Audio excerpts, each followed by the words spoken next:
രാവിലെ മുതൽ ആഫിയും സൈക്കിൾ ഓടിക്കാൻ വേണ്ടി കാത്തു കൊടുക്കുകയാണ്. രാവിലെ നല്ല വെയിലുള്ളതുകൊണ്ട് സൈക്കിൾ ഓടിക്കാൻ പറ്റിയില്ല. വൈകുന്നേരം ആയപ്പോഴാണ് അവർ സൈക്കിൾ കൊണ്ട് ഇറങ്ങിയത്. ആര്യ ഇവരുടെ പുറകെ ഇവർക്ക് വേണ്ട ഇൻസ്ട്രക്ഷൻസൊക്കെ കൊടുത്ത് ഒരു ഗൈഡ് ചെയ്ത് നടക്കുകയാണ്.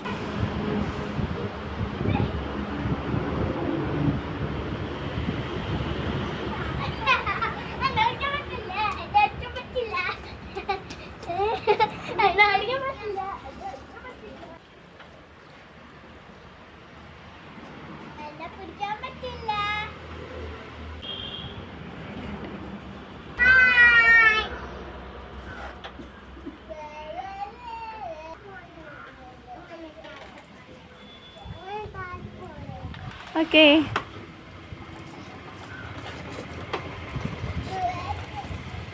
ഇവരെ പോലെ സൈക്കിൾ ഓടിക്കാൻ ഇഷ്ടമുള്ള കുട്ടികൾ നിങ്ങളുടെ വീട്ടിലുണ്ടെങ്കിൽ ഒന്ന് കമൻറ്റ് ചെയ്യും.